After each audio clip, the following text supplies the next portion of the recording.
Assalamualaikum warahmatullahi wabarakatuh. Semasa Rasulullah Shallallahu Alaihi Wasallam masih hidup, beliau dikelilingi oleh para sahabat dengan karakter dan sifat yang beragam.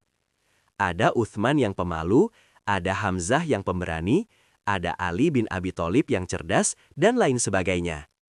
Namun di samping itu, ada juga sahabat Nabi yang sangat jahil dan jenaka. Dia sering membuat Rasulullah tertawa sampai terlihat gigi gerahamnya. Padahal biasanya Rasulullah itu jarang sekali tertawa lepas, atau dalam bahasa kita, tertawa ngakak. Rasulullah sering memberikan senyum pada orang-orang di sekitarnya. Karena seringnya Nuaiman membuat hati Rasulullah senang dan membuatnya tertawa, sampai suatu ketika Rasulullah bersabda bahwa Nuaiman akan masuk surga dengan tertawa. Hal ini diriwayatkan oleh Imam Ahmad bin Hanbal di dalam musnadnya. Nuaiman adalah salah satu sahabat Rasulullah, meskipun dia merupakan sahabat Nabi yang bisa setiap hari bertemu Nabi dan mendengarkan nasihat Nabi, tapi ternyata Nuaiman masih memiliki hobi jahiliyah yang sudah dilarang dan diharamkan oleh Islam. Hobi tersebut adalah meminum khamr alias minuman keras atau mabuk-mabukan. Jadi, adanya orang yang mabuk atau suka minuman keras itu tidak hanya terjadi di zaman sekarang saja.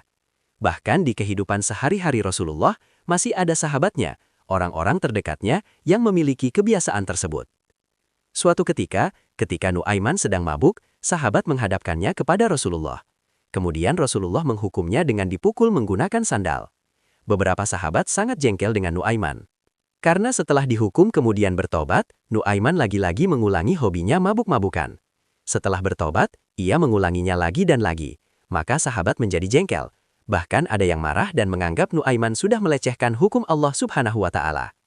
Pada suatu ketika, setelah menghukum Nuaiman, seorang sahabat sangat marah, hingga melaknat dan bersumpah, "Semoga Allah melaknatmu wahai Nuaiman." Saat itu, Rasulullah Shallallahu Alaihi Wasallam yang mendengar hal tersebut segera menegur sahabat tersebut. Rasulullah bersabda, "Janganlah engkau melaknatnya, karena sesungguhnya dia mencintai Allah dan Rasul-Nya." Ternyata kebenggalan, kenakalan, dan kejahilan dari Nuaiman tidak membuat Rasulullah membencinya. Rasulullah merasa terhibur jika bersama si kocak yang satu ini. Di dalam kitab Fathul Bari karangan Ibnu Hajar al-Asqalani tertulis bahwa tidak termasuk syarat mencintai Allah dan Rasulullah harus terbebas dari semua dosa. Seorang pendosa pun berhak untuk mencintai Allah dan Rasul-Nya. Nuaiman dicatat sebagai orang yang mencintai Allah dan Rasul-Nya. Sebuah riwayat menyebutkan, Nuaiman diajak oleh Sayyidina Abu Bakar untuk pergi ke negeri Syam. Negeri Syam saat itu meliputi wilayah Suriah, Lebanon, Yordania, Palestina, dan sekitarnya. Umumnya orang-orang Quraisy pada masa itu melakukan perjalanan untuk berdagang. Mereka membawa dagangan dari Mekah untuk dijual ke Syam, dan sebaliknya. Ketika itu Abu Bakar mendatangi Rasulullah Shallallahu Alaihi Wasallam untuk meminta izin. "Ya Rasulullah, saya mau izin membawa beberapa orang sahabat kita berangkat ke Syam." "Siapa yang diajak?" tanya Rasulullah. Abu Bakar menjawab akan mengajak Nuaiman. Rasulullah sempat memastikan apakah sungguh-sungguh Abu Bakar akan mengajak Nuaiman yang dikenal jahil itu. Akhirnya mereka pun berangkat. Singkat cerita, semua sahabat beserta Rasulullah makan bersama-sama dengan sangat bersemangat. Setelah makanan itu habis, Rasulullah dan sahabat mau kembali ke masjid. Akan tetapi, Nuaiman menahannya. "Mau kemana ya Rasulullah?" tanya Nuaiman. "Mau ke masjid wahai Nuaiman," kata Rasulullah. Mendengar itu, Rasulullah kaget namun kemudian beliau menyadari situasi tersebut. Rasulullah pun tersenyum, kemudian balik bertanya, "Lalu makanan saya di mana?" Itu terdengar oleh para sahabatnya. Rasulullah Shallallahu Alaihi Wasallam mendengar hal tersebut.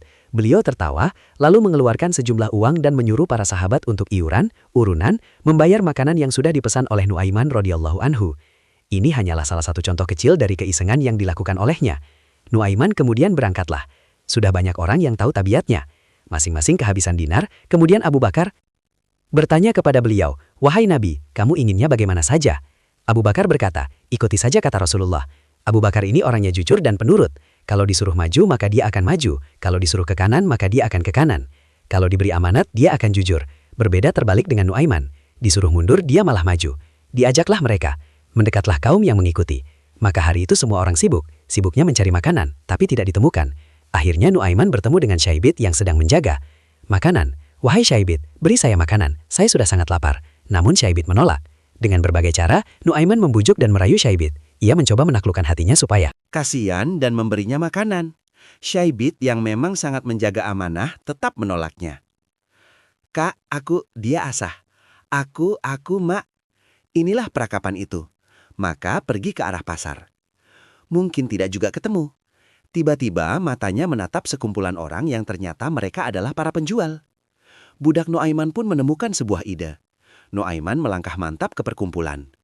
Orang itu kemudian Nuaiman mencari tahu berapa kira-kira harga budak yang ada di situ. Ternyata umumnya harganya di kisaran 100 sampai 300 dirham. Nuaiman kemudian mendekat kepada penjual budak. Nuaiman berkata, "Memangnya berapa harga budakmu?" Tanya penjual itu.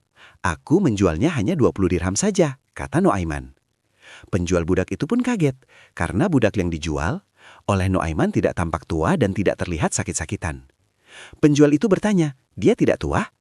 "Dia masih muda seperti saya, tapi dia ada sedikit masalah," kata Nuaiman. "Makanya aku menjualnya." "Murah sekali," kata penjual budak itu. "Apa masalahnya?" tanyanya lagi. Nuaiman mengakui kalau orang itu selalu mengaku dirinya manusia merdeka. Itu saja masalahnya, padahal sebenarnya dia orang yang sangat amanah. Mendengar itu, para pedagang budak pun segera berkumpul, mengelilingi budak yang dijual. Oleh karena itu, Nuaiman berdiri di dekat kotak makanan dan berkata, "Dia ini adalah budakku sekarang, bayar dulu uangnya, lalu kalian boleh membawanya pergi." Maka si pedagang itu segera membayar 20 dirham kepada Nuaiman. Mereka pun bergegas menuju orang yang disebut sebagai budaknya dan segera membawanya pergi. Orang yang dijual oleh Nuaiman itu tidak lain adalah Suaibit bin Harmalah. Tentu saja Suaibit menolak, berontak dan berteriak lantang bahwasanya ia bukanlah seorang budak.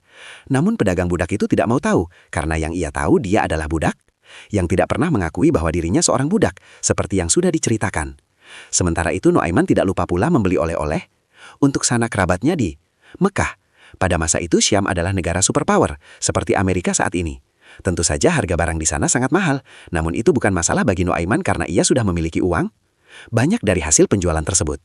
Tidak lama kemudian, Abu Bakar radhiyallahu anhu kebingungan karena mendapati Suaibit tidak berada di tempatnya. Beliau bertanya-tanya kemana perginya Suaibit, karena kunci tempat makanan ada badannya dan semua orang sudah merasa kelaparan. Mendengar itu Nuaiman berkata kepada Sayyidina Abu Bakar, "Wahai Abu Bakar, sudah saya jual."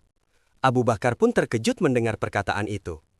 Abu Bakar bertanya kepada Nuaiman, "Apa yang sudah kamu lakukan?" Nuaiman menjawab, "Terus terang, orang ini sebenarnya orangnya jujur. Hanya saja dia sering menyusahkan orang." Setelah dijelaskan bahwa orang itu sebenarnya bukan budak, ia dibebaskan dengan menggunakan uang Abu Bakar, dan sekarang menjadi manusia merdeka. Uang itu berasal dari Abu Bakar, dan Suaibit pun kembali merdeka. Singkat cerita, kisah mereka pun berakhir. Keahliannya Nuaiman dalam menjual orang menjadi cerita yang dikenang. Rasulullah Shallallahu Alaihi Wasallam tertawa terbahak-bahak hingga para sahabat dapat melihat gigi geraham beliau. Para perawi lain mengatakan beliau masih sering mengingat kejadian itu. Peristiwa itu terjadi dan Rasulullah Shallallahu Alaihi Wasallam masih sering menceritakan kisah penjualan Suaibit ketika ada waktu senggang. Banyak orang datang ingin mengetahui apa itu agama Islam. Mereka datang dengan kendaraan yang sangat istimewa, yaitu unta dan kuda yang kualitasnya sangat bagus. Namanya saja kendaraan. Pasti hewan-hewan pilihan, terikat sebagai hewan tunggangan di depan rumah Rasulullah Shallallahu Alaihi Wasallam. Kemudian para tamu itu dipersilahkan masuk. Untuk keamanan, rumah Rasulullah Shallallahu Alaihi Wasallam dijaga ketat oleh beberapa sahabat pilihan yang pemberani. Di antaranya adalah Sayyidina Umar, Sayyidina Hamzah, Sayyidina Ali bin Abi Thalib, dan Sayyidina Sa'ad bin Abi Waqqas. Siapa yang tidak mengenal mereka? Mereka adalah para petarung tangguh di medan perang. Tiba-tiba datanglah Nuaiman. Seperti yang kita tahu, jika Nuaiman datang, pasti akan ada kejadian lucu yang terjadi. Diriwayatkan bahwa ketika Rasa lapar mulai terasa di kalangan para sahabat, maka Nuaiman pun mulai beraksi. Bersiaplah mereka. Pas akan menyembelih, wah, unta ini besar, pasti dagingnya banyak. Alhamdulillah, kata Nuaiman. Biar kita bisa makan bersama dan menghilangkan rasa lapar. Ya, benar. Para sahabat yang ada di sana terkejut dan berlarian ke arah sumber suara. Ternyata, sebuah benda besar terjatuh. Para sahabat segera menoleh ke sumber suara itu. Ternyata itu adalah seekor unta besar milik para tamu Rasulullah Shallallahu Alaihi Wasallam, yang terjatuh dengan kondisi kepala terpisah dari badannya. Di samping unta itu berdiri Nuaiman, memegang pedang yang berlumuran darah. Tentu saja para sahabat terkejut. Ini bukan lagi candaan. Ternyata benar-benar dilakukan oleh Nuaiman radhiyallahu anhu. Unta yang harganya sangat mahal itu dievaluasi. Wah, Hamzah, unta ini sudah disembelih. Saya mau pergi, kata salah seorang. Sebentar. Kalau Rasulullah mencariku, jangan beritahu saya di mana. Nanti kalau kondisinya sudah aman, kita masak. Setelah itu Nuaiman pergi mencari tempat bersembunyi. Tidak mungkin peristiwa ini disembunyikan. Rasulullah Shallallahu Alaihi Wasallam pasti akan mengetahuinya. Karena kejadian itu terjadi di depan rumah beliau. Para sahabat pun kebingungan. Bagaimana cara menjelaskannya kepada Rasulullah? Padahal rumah beliau sudah dijaga ketat. Ini pasti ulah Nuaiman, kata salah seorang sahabat. Tak lama kemudian, datanglah seorang sahabat yang memberitahukan bahwa di rumahnya ada unta yang hilang. Datang pula Ali bin Abi Thalib. Nuaiman terus berlari hingga sampai ke perbatasan kota Madinah. Di sana ia bertemu dengan seseorang. Mereka berbincang sejenak. Tak lama kemudian, Mikdad pun berpikir, Rasulullah tidak mungkin pergi sejauh ini. Aku tidak akan memberitahukan siapapun. Meskipun Rasulullah yang bertanya. Katanya dalam hati. Lalu Nuaiman pun masuk dan bersembunyi di dalam sebuah sumur. Sumur itu ditutup selama beberapa saat. Kemudian, tiba-tiba datang sebuah rombongan yang melintas. Dan ternyata itu adalah rombongan Rasulullah Sallallahu Alaihi Wasallam. Rasulullah Sallallahu Alaihi Wasallam bertanya, "Wahai Mikdad, aku sedang mencari Nuaiman. Apakah kamu tahu di mana dia?" Mikdad sangat bingung. Ia sudah berjanji kepada Nuaiman untuk tidak memberitahukan keberadaannya. Tetapi ia juga tidak mungkin berbohong kepada Rasulullah Sallallahu Alaihi Wasallam. Mikdad berpikir sangat keras, lalu berkata, "Wahai Rasulullah, mata saya tidak melihatnya."